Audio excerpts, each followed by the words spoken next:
Rehabeam beserta seluruh Israel meninggalkan hukum Tuhan ketika kerajaannya menjadi kokoh dan kekuasaannya menjadi teguh. Tetapi pada tahun kelima zaman Raja Rehabeam, majulah Sisak, Raja Mesir, menyerang Yerusalem.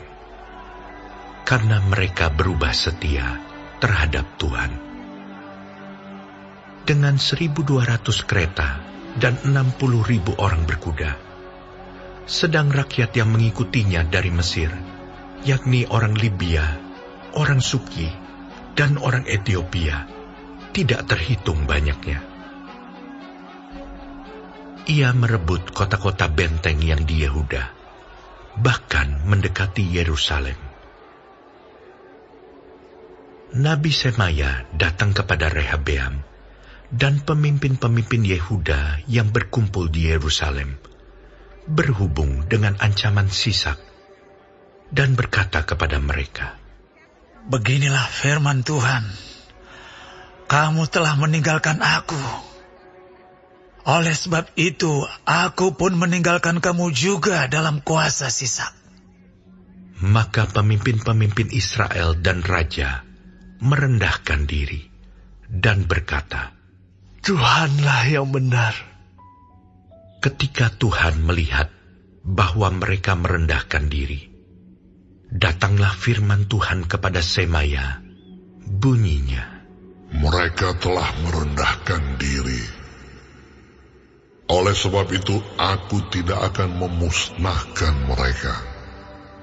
Aku segera akan meluputkan mereka, dan kehangatan murkaku tidak akan dicurahkan atas Yerusalem dengan perantaraan Sisak.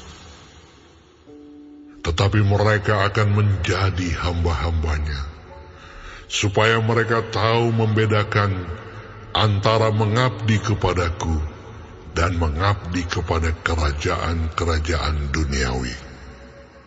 Maka majulah Sisak, Raja Mesir itu, menyerang Yerusalem.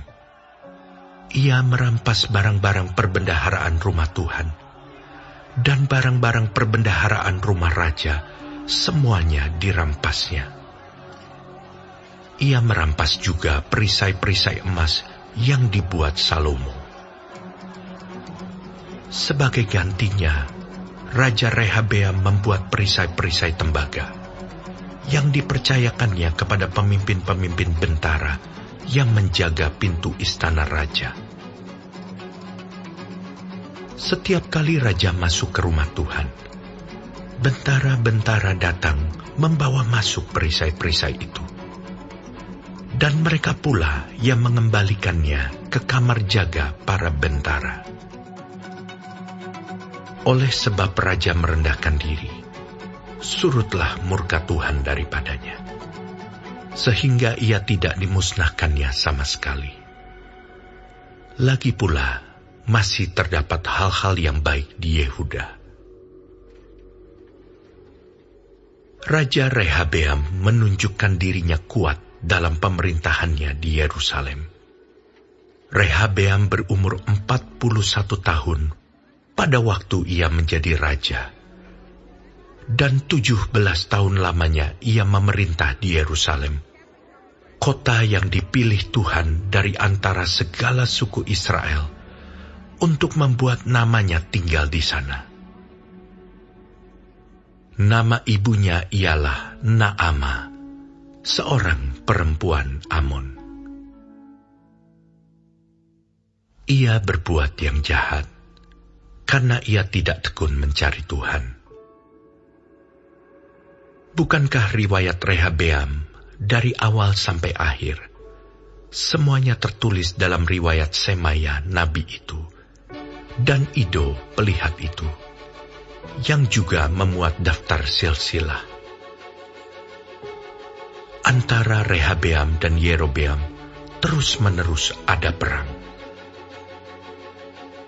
Kemudian Rehabeam mendapat perhentian bersama-sama dengan nenek moyangnya, dan ia dikuburkan di kota Daud. Maka Abia, anaknya, menjadi raja menggantikan dia.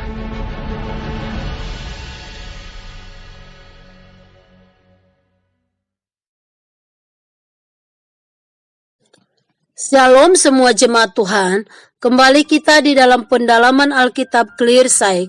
Sekarang kita sudah memasuki kitab 2 Tawarik 12. Tuhan Yesus memberkati. Rehabeam ketika kerajaannya menjadi kokoh dan teguh, Rehabeam justru meninggalkan Tuhan. Dan akibatnya Tuhan pun memberikan hukuman. Di tahun yang kelima pemerintahannya, Raja Mesir yaitu Sisak menyerang Yerusalem. Dan akibat dari perang itu sangat dahsyat efeknya bagi Rehabeam dan Yerusalem, di mana perbendaharaan di dalam rumah Tuhan dan juga perisai-perisai yang dibuat Salomo dirampas. Kekalahan demi kekalahan dialami oleh Yehuda.